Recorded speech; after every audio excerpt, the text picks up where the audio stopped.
미가 7장 14절에서부터 17절까지입니다. 구원의 하나님이 베푸시는 은혜. 오늘은 구원의 하나님이 베푸시는 은혜라는 제목으로 말씀을 공부하고자 합니다. 미가서를 포함하여 대부분의 소선지서 말씀을 살펴보면 그 내용이 참으로 어둡고 암울하다는 사실을 발견합니다. 왜냐하면 소선지서의 내용 대부분이 죄의 지적과 심판에 대한 이야기이기 때문입니다. 그런데 이렇게 어둡고 암울한 이야기 속에서 하나님의 백성들은 절망하지 않고 소망을 발견할 수 있습니다. 그 소망의 내용은 하나님의 백성들이 패역하고 부패한 자리에 있지만 그럼에도 불구하고 하나님이 하나님의 백성들을 포기하지 않고 그들을 고치고 새롭게 하신다는 것입니다. 미가서 강해 설교도 오늘을 포함하여 다음 시간 이렇게 2시간만 공부하면 끝이 나게 됩니다. 우리는 오늘을 포함하여 다음 시간 이렇게 남은 2시간 동안 죄악에 깊이 빠진 하나님 백성들을 포기하지 않으시고 죄악의 자리에서 구원해 내시는 하나님의 은혜에 대한 말씀을 공부하고자 합니다. 오늘 본문의 말씀은 이스라엘 백성들의 구원과 회복에 대한 약속의 말씀이 기록되어 있습니다. 이스라엘 백성들은 하나님 앞에 범죄함으로 징계받아 나라가 멸망당하고 남은 백성들이 포로로 끌려가는 큰 고통을 당하게 됩니다. 그러나 이 고통은 영원한 고통이 아니라 잠깐 당하는 사랑의 징계였습니다. 사랑의 징계를 경험한 이스라엘 백성들은 하나님의 때에 반드시 회복되어지고 돌아오게 될 것입니다. 이것은 개인적인 확신이 아니라 하나님이 직접 하신 약속입니다. 하나님은 그들을 새롭게 하시고 회복해 하사 포로된 자리에서 돌아올 수 있도록 은혜의 역사를 내려주신다고 약속하고 계십니다. 포로된 자리에서 돌아올 수 있도록 역사하신다는 것은 이스라엘 민족의 육적인 회복과 구원을 이야기하는 것이면서 동시에 그들의 영적인 상태 역시 하나님의 백성이라고 불리우기에 전혀 부끄럽지 않는 그러한 자리까지 이끌어 주신다는 의미도 함께 포함되어 있다고 할 수 있습니다. 육신만 구원해 주신 것이 아니라 영적으로도 회복해 하사 하나님을 영화롭게 하는 백성으로 우뚝 설 수 있는 은혜를 내려주신다는 것입니다. 이 말씀은 오늘날 우리에게도 동일하게 적용됩니다. 하나님은 우리를 단순히 구원하시는 것으로 끝나지 않으시고 구원받은 주의 성도들이 하나님 백성으로서 합당한 자리에 이를 수 있도록 그들이 성숙한 자리에까지 이끌어주시는 하나님이십니다.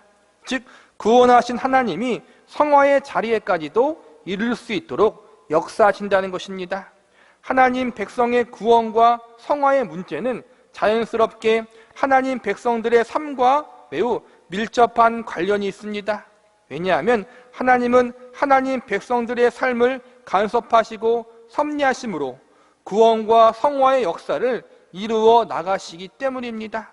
우리는 오늘 본문의 말씀을 하나님 백성들의 구원과 성화의 역사에 초점을 맞추고 살펴보려고 합니다.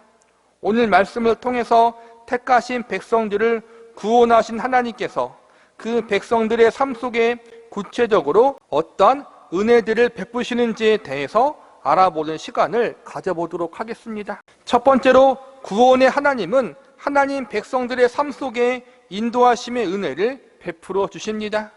본문 14절을 보시기 바랍니다.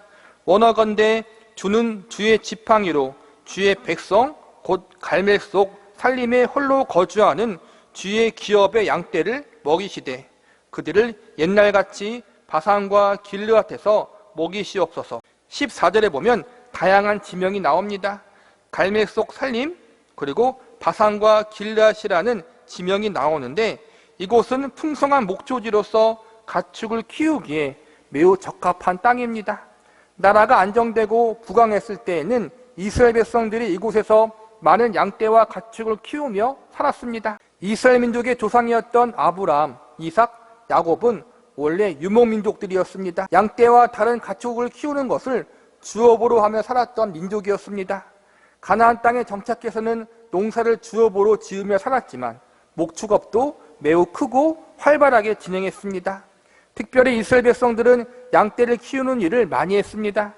양을 키운다는 것은 단순히 고기를 얻을 수 있는 수단에만 머물지 않고 양을 키움으로 양털을 얻어 옷을 만들 수가 있게 하는 방편이었고, 양의 젖을 얻음으로 영양가 높은 음식들을 만들어 먹을 수 있는, 삶의 질을 향상시킬 수 있는 매우 중요한 일이었습니다. 그래서 산업적으로 양을 많이 기르기도 했지만 삶의 질을 향상하기 위해서 집집마다 여러 마리 양을 기르는 일이 흔했습니다.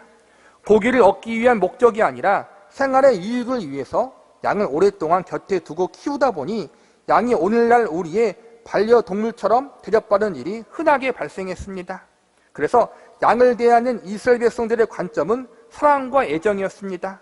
이처럼 목축업과 양떼를 키우는 일과 매우 인연이 깊었던 이스라엘 백성들에게 목자라는 단어는 매우 의미가 깊은 단어였습니다. 목자라는 말 속에 양을 사랑으로 잘 돌보는 주인, 양의 모든 필요를 공급하고 채워주는 주인이라는 긍정적인 의미가 있다는 사실을 모두가 다 알고 있었습니다. 그래서 성경에 보면 이스라엘 백성들을 양떼로 비유하고 하나님을 목자로 비유하는 장면이 많이 있는데, 이는 사람의 목자가 양떼를 사랑으로 잘 돌보듯이 하나님은 이스라엘 백성들의 주인이 되어 사람의 목자보다 더 큰 사랑으로 더욱더 그들을 돌보고 보살펴 주신다는 의미를 담고 있는 것입니다. 주의 기업인 양떼를 먹이시되라는 말은 하나님께서 이스라엘 백성들을 주의 기업이요 양떼로 삼아주셔서 책임지고 인도해 달라는 표현인 것입니다. 내용과 표현은 조금씩 다르지만 오늘 본문 14절의 말씀이 담고 있는 의미와 동일한 의미를 담고 있는 말씀이 있는데, 바로 우리가 아주 잘 아는 시편 23편입니다. 시편 23편 1절에서부터 3절에 보면 이렇게 말씀하고 있습니다.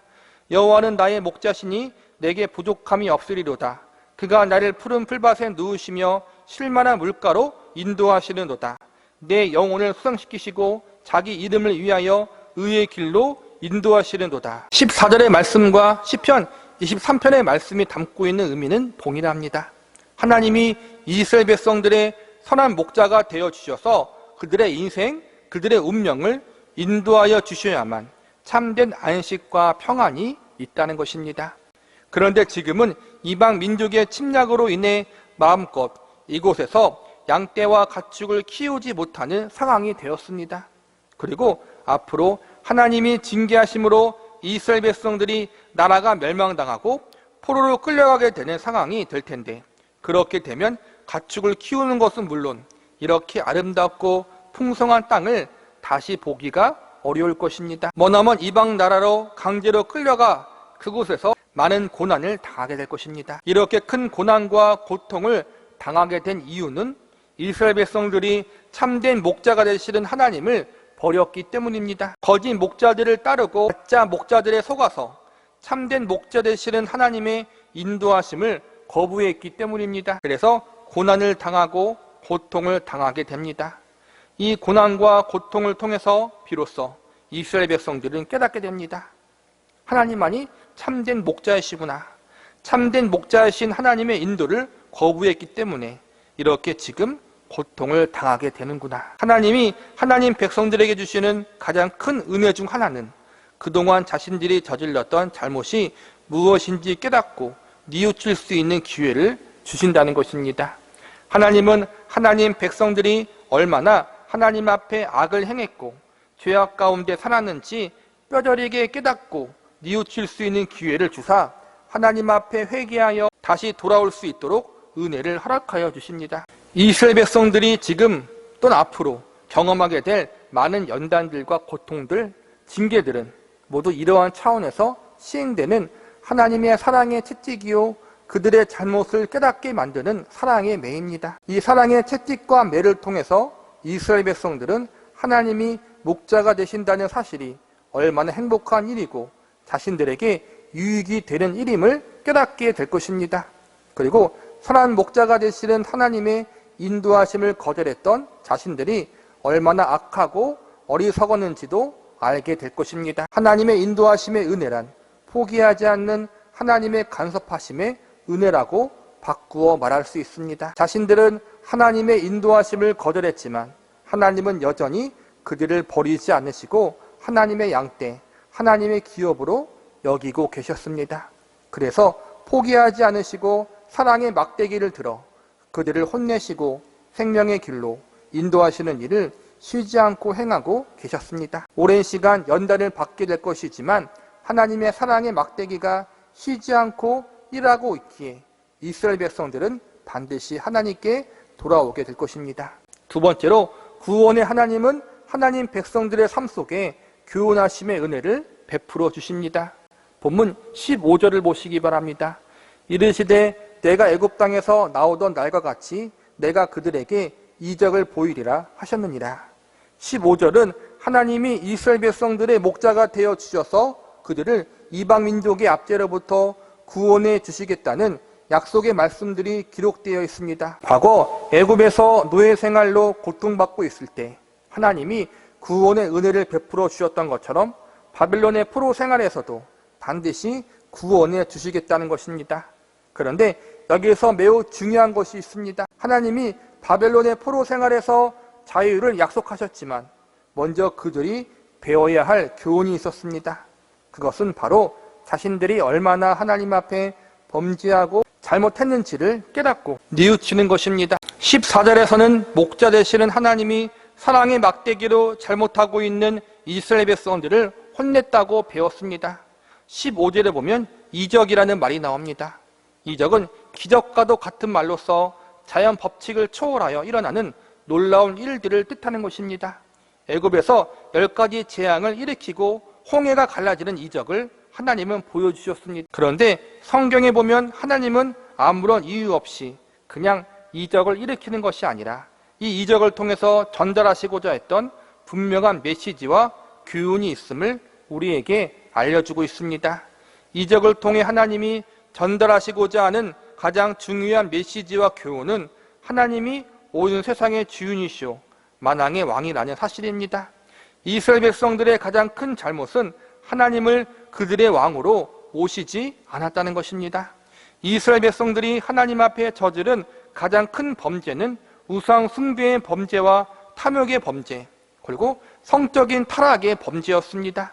이러한 범죄에 빠진 이유는 우상과 물질과 쾌락이 그들의 주인이 되었기 때문입니다. 우상을 섬기며 세상에서 잘 될 줄 알았고 물질을 섬기면 성공과 번영을 얻게 될 줄 알았으며 쾌락을 추구하면 행복할 줄 알았습니다. 그런데 그 결과가 무엇입니까? 나라가 망하고 머나먼 이방 나라에 포로로 끌려가 죽도록 고생하는 것이었습니다. 하나님이 아닌 다른 것들이 왕이 되고 주인이 된 결과는 인생의 고난과 비극이었습니다. 하나님은 사랑의 막대기를 통해 또한 여러 연단과 고난을 통해 이 사실을 알게 하여 주셨습니다. 그리고 때가 되자 하나님은 큰 이적을 베푸심으로 하나님만이 그들의 참된 목자요 왕이요 주인이라는 사실을 아주 절실히 깨닫고 알아가는 자리로 이끄십니다. 역사적으로 보면 이스라엘 백성들이 나라가 멸망당한 이후 다시 나라를 회복할 수 있는 아무런 소망도 가질 수가 없었습니다. 왜냐하면 페르시아라는 나라가 바벨론을 정복하고 여전히 전 세계의 강국으로 자리 잡고 있었기 때문입니다. 70년 동안 포로 생활을 하고 있던 이스라엘 백성들의 힘으로는 페르시아 제국을 이길 수가 없었습니다. 그런데 갑자기 페르시아의 왕 고레스가 이스라엘 백성들에게 자유를 선포하고 가나안 땅으로 돌아갈 수 있도록 허락해 줍니다. 그냥 가나안 땅으로 돌아가도록 자유만 주는 것이 아니라 정착할 수 있도록 돈도 주고 보물도 줍니다. 이스라엘 백성들은 자유를 위해서 아무것도 한 것이 없는데 하나님이 때가 되자 왕의 마음을 움직이셔서 이스라엘 백성들에게 자유 선물을 주신 것입니다. 이것은 기적 중의 기적이었습니다. 하나님이 이 일을 통해서 하나님이 인간의 역사를 주정하고 있고 왕의 마음까지도 움직이신다는 사실을 이스라엘 백성들에게 알려주십니다. 이스라엘 백성들은 70년 포로 생활 가운데 깨닫는 가장 중요한 교훈이 바로 이것입니다. 나라가 멸망당하고 70년 동안 고생하면서 마침내 그들이 무엇을 잘못했는지 깨닫게 되고 하나님 앞에 회개하며 하나님만 바라보고 의지하는 자들이 됩니다. 가장 놀라운 변화는 70년 포로 생활 가운데 그들이 하나님을 세상의 유일한 전능자이심으로 알게 되었다는 것입니다. 성경은 창세기부터 지속적으로 하나님이 유일한 창조주이시며 전능자이심을 가르쳐 왔습니다. 그런데 이스라엘 민족은 이러한 성경의 가르침을 무시하고 이 세상에는 수많은 신들이 존재하고 있다고 믿었습니다. 하나님도 이 수많은 신들 중 하나라고 믿고 있었습니다. 그래서 하나님 말고도 자신들을 행복하게 만들어주는 신들을 찾아 여러 이방 신들을 섬기며 하나님 앞에 범죄하는 인생을 살았던 것입니다. 이스라엘 백성들이 하나님을 안 섬긴 것이 아니었습니다. 하나님도 섬기고 바알도 섬기고 아세라도 섬기고 이렇게 다 함께 섬겼던 것입니다. 이러한 그들의 범죄함의 이면에는 하나님만 유일한 신이 아니라 다른 신들도 하나님과 동일하다는 잘못된 생각이 들어있었던 것입니다. 하나님만 섬기면 왠지 불안합니다. 그래서 보험 들듯이 다른 나라들이 섬기는 신도 섬기고 능력이 있고 강하다고 소문난 신도 섬겨보고 농사를 잘 지을 수 있도록 돕는 신도 섬기고 이렇게 여기저기 양다리를 걸쳐 놓았던 것입니다. 많은 신을 섬기면 이 중에서 최소한 하나라도 자신들을 도와줄 것이라고 믿었던 것입니다. 그러다가 나라가 멸망당하고 포로로 끌려와 70년 동안 이방 땅에서 고생을 하게 됩니다. 처음에 그들은 자신들의 하나님이 다른 나라 신들보다 약해서 우리가 전쟁에서 지게 되었고 나라가 멸망당했다는 생각을 하게 됩니다. 그런데 신기한 게도 이방 땅에서 포로로 끌려온 자신들 가운데 하나님의 역사하심으로 그들을 지켜주시고 보호해 주시는 역사들이 일어납니다. 다니엘과 에스더와 같은 사람들을 일으키셔서 당시 최강국이었던 바벨론과 페르시아 안에서 하나님의 살아계심이 드러나는 그러한 기적들을 경험케 하십니다. 그리고 선지자들을 통해서 이방 나라들이 하나님의 섭리 가운데 어떻게 멸망당하는지를 보여줍니다. 이러한 경험들을 통해 이스라엘 백성들은 하나님이 우리들의 민족 신에만 머무는 것이 아니라 온 세계를 통치하시고 주관하시는 전능자이심을 절실히 배우게 됩니다. 하나님 외에 다른 신이 없다는 사실을 깨닫게 된 것입니다. 이스라엘 백성들은 이처럼 하나님께 사랑의 매를 맞을 때 이러한 중요한 진리와 사실들을 깨닫게 되고 더욱 성숙한 백성들로 성장하게 됩니다. 하나님 백성들을 향한 징계는 이처럼 하나님 백성들에게 유익이 되는 사랑의 징계입니다.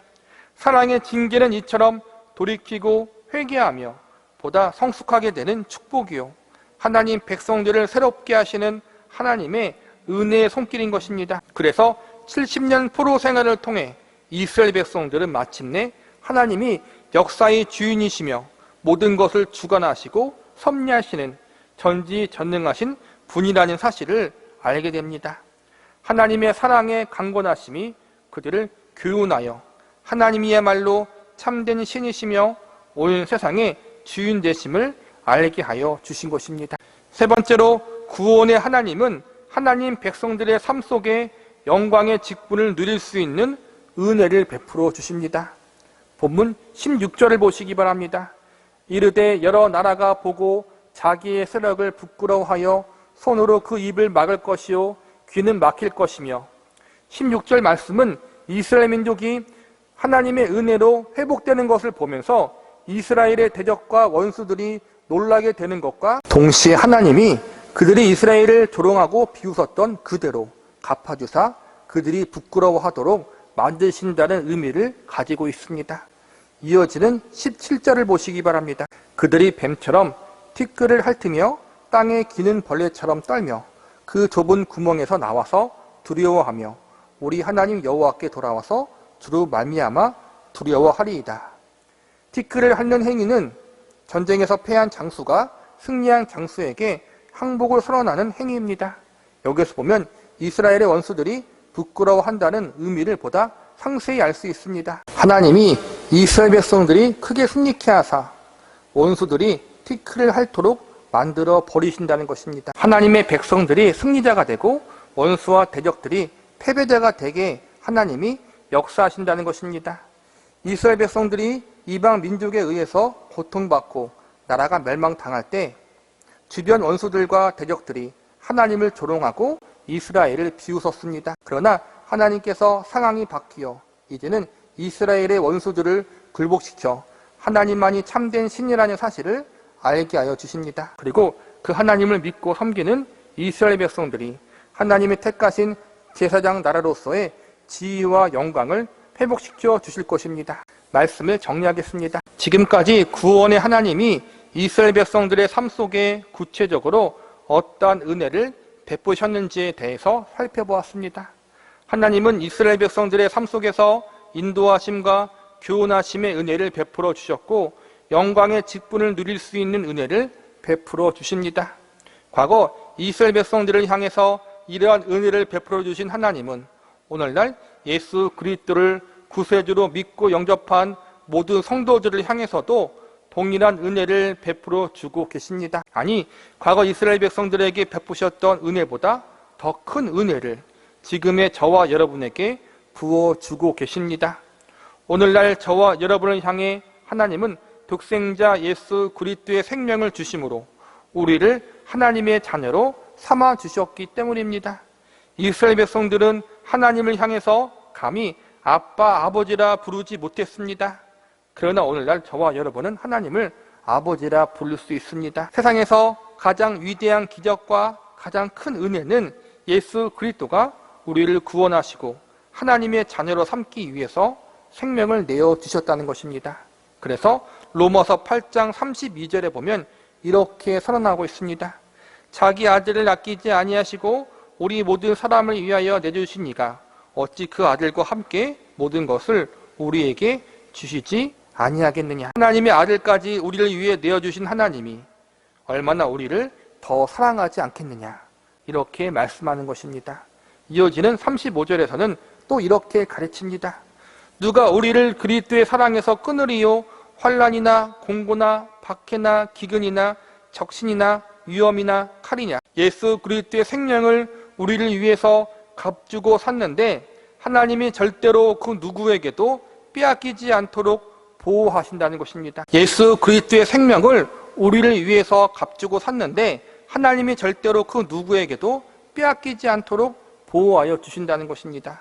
마지막 38절과 39절의 말씀에 보면 우리를 향한 하나님의 사랑과 은혜의 절정이 이렇게 표현되어 있습니다.